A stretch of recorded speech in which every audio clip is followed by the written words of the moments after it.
भारत सरकार स्वयं अफीम का गबन कर रही है और गबन किए जाने की प्रमाणित दस्तावेजों से पुष्टि भी कर रही है। सीबीएन की काल्पनिक मार्फिन प्रतिशत पर अल्कलाइट कारखाने में गबन होने के पुख्ता प्रमाण।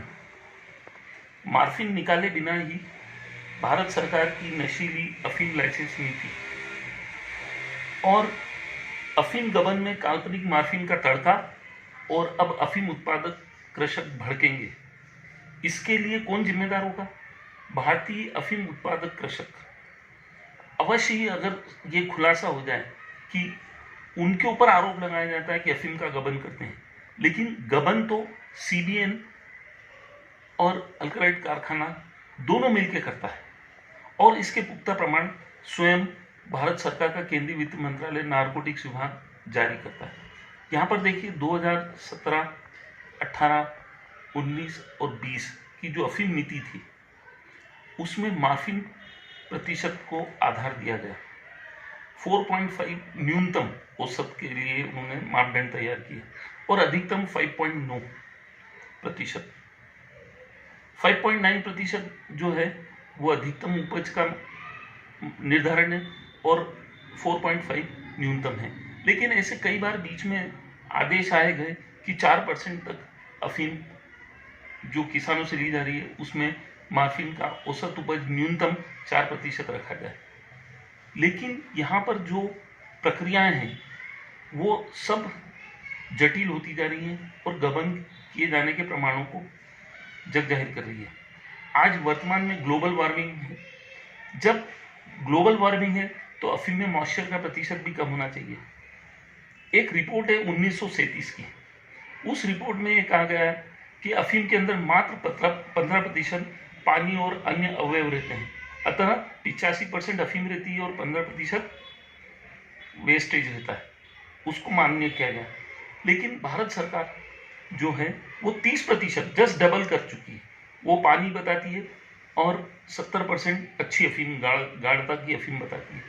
एक तो ये रिपोर्ट्स और सरकार की नीति दोनों में जमीन आसमान का अंतर है। जबकि ग्लोबल वार्मिंग है, किसान पानी कैसे पिलाता है वो उसकी प्रक्रिया जानती है, वो कहाँ से हानि उठाता है, कैसी हानि उठाता है, वो सब जानते हैं। लेकिन जो पट्टे जारी करती है भारत सरकार और सीबीएन जिसको की नियंत्रण है पट्टों को कंट्रोल करने का, वो न्यूनतम उपज बिना मार्फिन निकाले अफीम पर तय कर देती है। मार्फिन तो निकलती नहीं है, किसान सीधे अफीम सौंपते हैं और उस पर न्यूनतम उपज की दर जो वो प्रतिशत की दर जो है वो 4.5 रखी हुई है और अधिकतम 5.9% रखी हुई है। लेकिन यही माल, यही अफीम तोल केंद्र से जब फैक्ट्री में जाती है तो फैक्ट्री ये कहती है कि इन्होंने 8% से अधिक अफीम दी, जबकि रिपोर्ट 1937 की रिपोर्ट में स्पष्ट खुलासा किया गया है कि अफीम से जो मार्फिन निकलता है वो 8% न्यूनतम रहता है और पहली चिराई की अफीम रहती है उसमें 16 से 20% मार्फिन कंटेंट रहता है। यहाँ पर विचारणीय प्रश्न ये है कि सरकार सीबीएन के माध्यम से कृषकों को कहती है कि तोल केंद्र पर 100% अफीम रखे।